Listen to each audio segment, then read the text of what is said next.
Hello everyone, and welcome to my review for Record of Ragnarok Episode 8. We're finally here, the episode I'm sure a number of you have been waiting for, the now infamous conclusion to Adam vs. Zeus. I have some thoughts about that, and then I have some thoughts about the rest of the episode. Yes, those are separate things. So, without any further ado, let's get into this review. So, how about that PowerPoint presentation, man? Now, I will say, I don't think this ruins the anime. I mean, I don't like Adam vs. Zeus as much as a lot of other people do, so I'm not as personally offended by this as a lot of people are. So this doesn't ruin the anime for me, but boy, does it hurt. Boy. You know what this reminds me of? This reminds me of when the Mirio versus Overhaul fight got animated, and, like, I remember watching it, and I was like, hey, this is pretty good. Like, even the slideshow sequence, because it was something that occurred over a period of 5 minutes, and it was supposed to be condensed into only, like, a dozen frames of action. So for that, I was like, oh yeah, it's a bunch of different moments in, like, this 5-minute long struggle. And a bunch of other people hated it, though I didn't have an issue with it, because I thought it was at least well done. This is not that. This is not that. The final clash between Adam versus Zeus is supposed to be the most chaotic part of the fight, and instead it's a bunch of still images moving around the screen for about 20 seconds. This stings even more because prior to this PowerPoint presentation, there were actually some fairly well-animated portions of the fight. You know, Zeus taking the initiative, true God's right, that was well-animated. Zeus beating the shit out of Adam, that was well-animated. And then the moment, the sequence that has, like, the most movement in the whole fight, no animation. Just not animated. And you know what? There were even ways. There were ways that they could have had still images, or almost still images, and have still made it work. Fucking Netero versus Meruem has borderline still frames that just have, like, motion blur on them. Well, not quite motion blur. You have, like, Netero's mustache moving. You have, like, the ground being destroyed as Meruem slides back, but Meruem is pretty much a still frame, except for, like, his ears flapping a bit. That was really fast, but I could see a way where you could do it, where you have, like, Adam and Zeus, like, punching each other really fast, and then every once in a while you'll very quickly flash to, like, a very detailed still frame. Maybe have, like, a little bit of movement in there for something like Adam's hair, or Zeus's mustache, or the blood, or something, where you make it really dramatic, where it's just all of this chaotic shit happening, you can barely tell what's going on, and occasionally you have, like, this still image to see, like, holy shit, these guys are beating the crap out of each other. But no, it's a PowerPoint presentation. Yeah, not good at all. Really butchered the ending of this fight. It's a shame. I continue to insist that this is, like, an average quality anime. It's not, there are worse anime than this. Trust me, there are actually things worse to look at than a PowerPoint presentation. I've seen some of them. Some of them are far more horrifying to look at.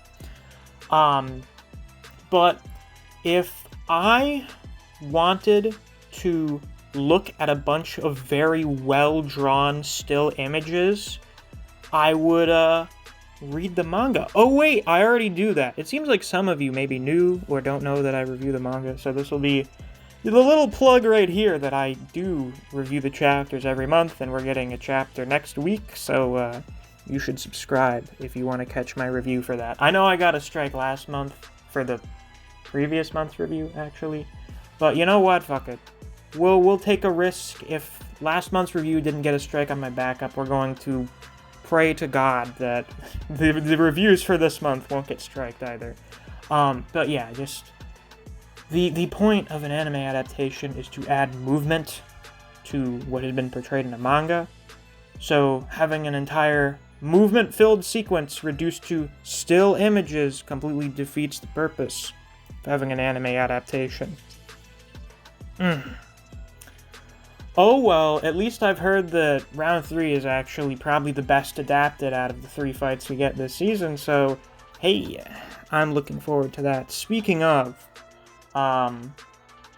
we got the introduction of Kojiro in this episode, which I kind of wasn't expecting until I saw how much time was left by the time we got to the end of Adam vs. Zeus, and I was like, oh shit, it's time, people. I have to say, I don't know what the fuck it is. This director seems to do a much better job directing non-action scenes than action scenes, which is very bizarre considering this is a battle manga. Not that all the action scenes are bad. Some of them are good, but a lot of them are just kind of okay. And a lot of the stuff that happens outside of the battle, I feel is much better directed. Such as the scene with Brunhild, Gaul, and Hrist after round 2, and then Kojiro's appearance. I thought that got much better direction than most of the episode. Now, we get Kojiro's voice actor. I think he's pretty good. I want to hear some more of him first. But I think he's a pretty solid choice. Didn't he? I don't remember whether or not he voiced Jiraiya. I think I remember someone said he voiced Jiraiya, but then apparently that wasn't true. If someone could remind me in the comments.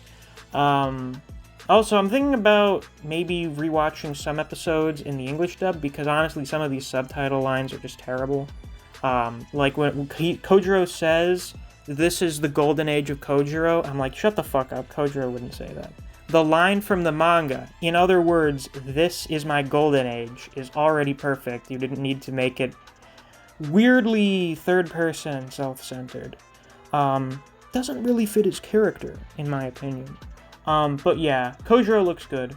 I'm excited to seeing what happens in this upcoming fight, the final 4 episodes, which I'm going to be reviewing all of tomorrow, so look forward to that. But yeah, I feel like mostly, like, the big thing I have to talk about for this review is the PowerPoint presentation. What a shame. Like, genuinely sucks, because the rest of the episode is pretty good. It's pretty good, you know, in comparison to the rest of the episodes of the anime I've seen so far. It's a pretty good episode, except for that. It just sours the mood. It really takes you out of it. Like, there were some other uses of still frame in this episode, but they weren't as bad, and you still had some animation. You had some movement, you know, True God's Right versus Eyes of the Lord. Some of the times when Zeus got punched in the face, that was fairly well animated. Though for some reason, when you had Adam and Zeus punching each other, sometimes you wouldn't see Adam's punches. There would just be like this flash and you'd see a bunch of after images of Zeus's head. I just thought that was weird. Why wouldn't you include Adam's arms? That doesn't seem like a very hard inclusion, considering this is low detail, fast movement at a distance. You could just include the little pasty white stripes for Adam's arms. It doesn't, in theory, it doesn't seem like it would be that hard. Again, I'm not an animator, so I don't know how much work that would require. I've also heard some whisperings that the animators were really not given enough time for this. I heard something of 2 months to finish. I question finish from where, like finish from when we got the first reveal trailer. God damn. That seems to be the big story behind, like, any not very well received anime adaptation, is that the production team was just given a really bad deal. They were given not a lot of resources, they were given barely any time, maybe they had fucking bad directing. I don't want to say this director's doing a bad job because it's apparently his debut. He's doing an alright job. I think he does certain scenes better than others. But I probably would have been there were some choices on the part of the director that I would have made a little bit differently. Yeah. Yeah, that's pretty much all I have to say about episode 8 of Record of Ragnarok. I look forward to watching the last 4 episodes. We'll see if these can wow me, or at least, be a little more enjoyable than the previous 4 episodes, which were not all bad, but, weren't really that great. So, if you enjoyed this video, please be sure to like, comment, subscribe, and click that notification bell so you don't miss any of my uploads. I do Record of Ragnarok chapter reviews every month, as I mentioned a little earlier. And tomorrow, I'm going to be finishing my Record of Ragnarok anime episode reviews. I'm going to be dispersing 4 of them out tomorrow. And then on Tuesday, I plan on doing a stream talking about the anime on the whole, so you should subscribe so you don't miss any of those. If you enjoy other series such as Jujutsu Kaisen and Kengan Omega, I do videos in this series as well, so you should check out my channel if you're interested. If you enjoy discussing Record of Ragnarok with other people, or you just enjoy the content I produce in this channel, I highly suggest you check out my Discord server. I have a link to that down in the description. And of course, since it's the end of the video, it's time to give a shout out to my wonderful patrons: Archbear, CJ2K, Fuse, Neo, Dijon Redden, Anthony Chavez, Honey Mustard, Zach Rowitz, K-God, Chris Redfield, Scratch23, Moonshadow935, Rat, and Ryzen4K. Thank you all very much for supporting me on Patreon. I greatly appreciate it. And if you too want to get a shout out at the end of the videos or access to some extra content, you can always become a patron as well. There's a link to my Patreon down in the description. Thanks for watching. I'll see you guys around. Take care.